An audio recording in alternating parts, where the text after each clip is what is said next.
Hello, traders. FX Pip Collector here. Today is Monday, July 15th, and I'm going to be analyzing gold versus the dollar, starting on the monthly, working my way down to the 1 hour time frame for the full top-down analysis. So on gold, I still think this is so extremely clearly a 1, a 2, and we're currently in a wave 3, which I still think this wave 3 needs to go at least to the 161.8 fib, extension of wave 1, projected at the bottom of wave 2, before we actually see another correction for wave 4 and another push up for the wave 5. So basically all that tells me is I'm still very bullish on gold.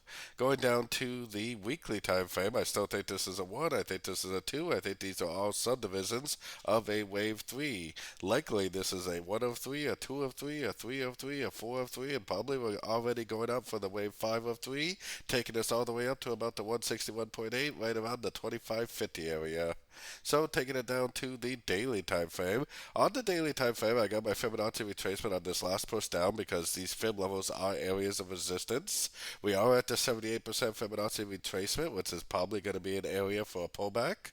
So if it does make a pullback though, that's actually great news for us because it should give us an opportunity to go long this week for the continuation of the uptrend. So going down to the 4 hour time frame, we do have a little bit of a lower high end right here. This to me looks like a trend, especially on the 1 hour time frame. So likely this is a wave A. Most likely this is a wave B. Maybe it will pop up a little bit to make a more proper A, B, C, or B. But I think that overall it is probably going to end up making a push down for wave C. This is probably going to be an A, B, C correction to the last push up right here. And eventually it probably will end up continuing the uptrend, especially if we really are in that wave 3 of wave 5, like I was showing on the higher time frames. Or so, taking it down to the 1 hour time frame. On the 1 hour time frame, this move down right here definitely looks like a trend to me. It's kind of like a 5 wave trend. That's why I think this is likely a wave A. Now, this actually may end up popping up one more time because it doesn't look like we have a complete 1, 2, 3 pattern for the wave B.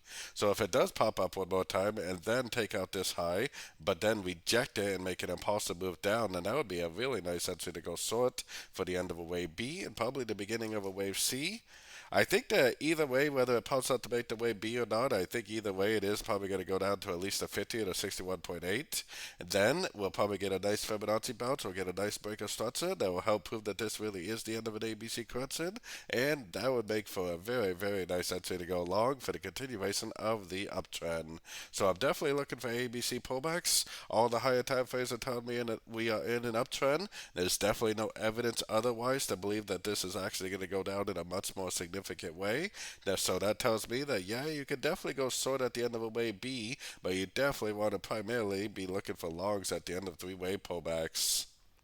So don't forget to join my free Discord channel, which is linked down here in the corner. And don't forget to check out my website if you'd like to get access to my swing trade setups and my daily live Zoom meetings. As always, thank you and happy trading.